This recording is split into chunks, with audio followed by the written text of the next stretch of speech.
नमस्कार। लाइव लगातार में आपका स्वागत है। बीते दिनों रामनवमी के दौरान झारखंड के अलग अलग हिस्सों से हिंसक झड़प, सांप्रदायिक तनाव और विवाद की खबरों से अखबार की हेडलाइंस रंगी रही। एक और सनातन धर्मावलंबियों का सबसे महत्वपूर्ण त्योहार रामनवमी व चैत्र नवरात्रि की जय घोष से आकाश गुंजायमान था। वहीं विष्णुगढ़ के एक कोने से एक बच्ची की सिसकियां दम तोड़ रही थी। एक और उत्सव की धमक थी तो वहीं इस धमक में 4 घरों के चिराग बुझ गए। बता दें, खूंटी में हुई हिंसक झड़प और रामनवमी के दौरान विवाद को लेकर अब बीजेपी सामने आ गई है। जी हां, भाजपा नेताओं ने डीजीपी तदाशा मिश्रा से मुलाकात कर ज्ञापन सौंपा है।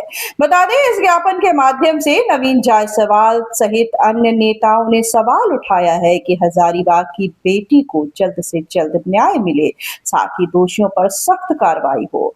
आप देखें ये रिपोर्ट। झारखंड में लगातार गिरती कानून व्यवस्था, ये हमारा मुख्य मुद्दा था।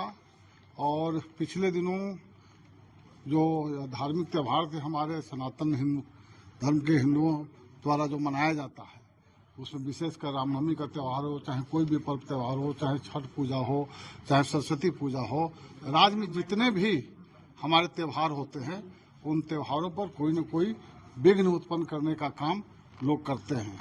तो इसलिए इन सारे मुद्दों को लेकर राज्य में जितनी भी घटनाएं घटी है कि आखिर ये क्या मामला है कि केवल हिंदुओं के प्रोसेशन पर भी, हिंदुओं के ही शोभा यात्रा पर क्यों पत्थर चलते हैं, क्यों कार्रवाई होती है, क्यों हमला होता है।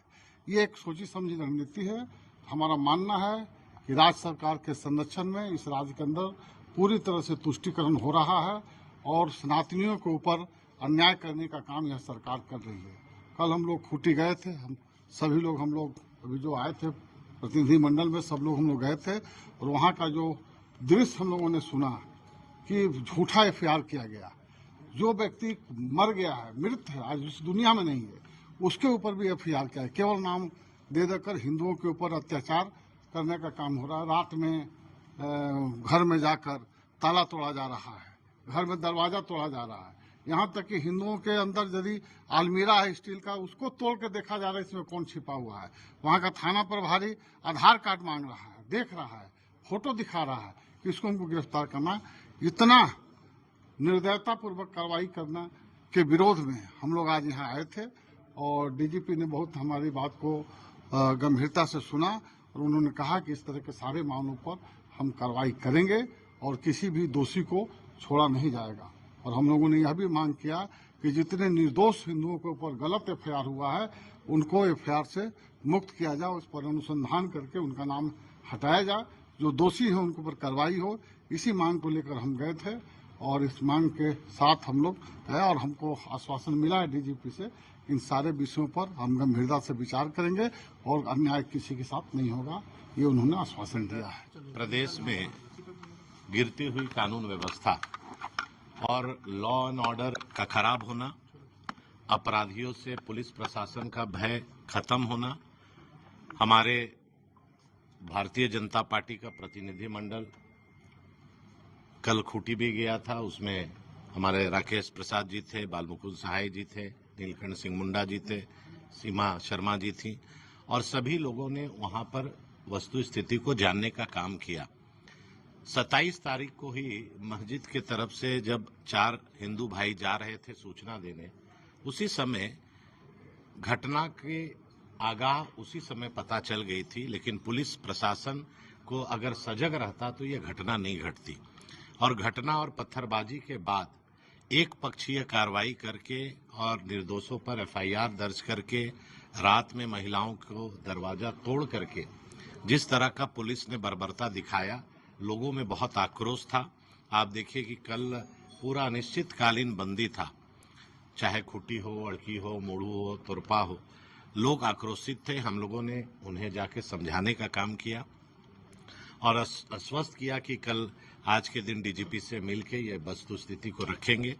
और झारखंड में जिस तरह से विष्णुगढ़ में 12 साल की बच्ची के साथ दुष्कर्म के बाद हत्या हुई, उस पर भी जो अभी तक कोई पुलिस प्रशासन अभी तक पहुंच नहीं पाया है दोषियों तक, उस पर चर्चा हुई। जो लगातार कानून व्यवस्था, दिन दहाड़े मर्डर, दिन दहाड़े रैंडम आपका रैंसम मनी का डिमांड, रंगदारी की बात, हर विषय पर झारखंड के परिप्रेक्ष्य में चर्चा हुई।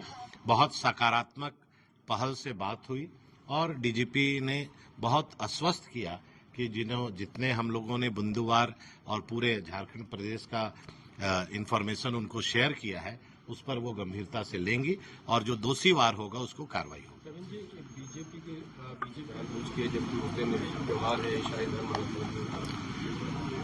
देखिए, जो घटना घटी है, मुझे अच्छा लगता कि अगर जेएमएम के लोग बोलते कि 12 साल की जो बच्ची के साथ दुष्कर्म हुआ, हत्या हुआ और उसके साथ उनके सरकार के मंत्री पूरे देश विदेश की बात बता रहे हैं कि वहां घटना होती है तो भाजपा के लोग चुप रहते हैं, तो यहाँ के मंत्री झारखंड के मंत्री हैं।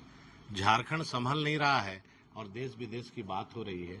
स्वाभाविक है कि आज अगर पार्टी ने कॉल किया, बंद का कॉल किया या रोड जाम होता है, तो जब न्याय नहीं मिलता है तो लोग आक्रोशित होते हैं और जब आक्रोशित होते हैं तो समय देखकर आंदोलन नहीं होता है।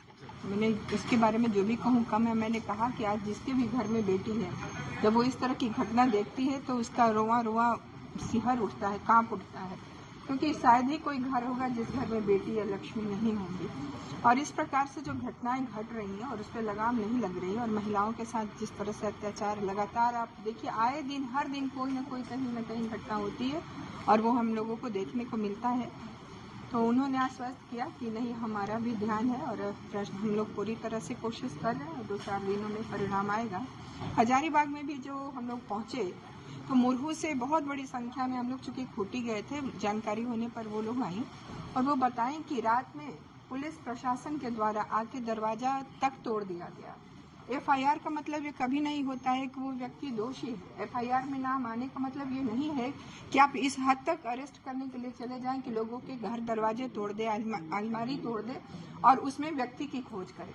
तो हम लोगों ने कहा कि इस तरह की घटनाओं पर रोक लगनी चाहिए। अपने प्रशासन को इस तरह का निर्देश दीजिए कि जो दोषी है उन पर कार्रवाई हो, कोई बात नहीं, लेकिन जो दोषी नहीं है उसके साथ इस तरह का बर्बरता अगर प्रशासन के लोग करने लगे तो ये बहुत ही दुखद है। लाइव लगातार के वीडियो को लाइक करें, सब्सक्राइब करें और बेल आइकन को दबाना न भूलें।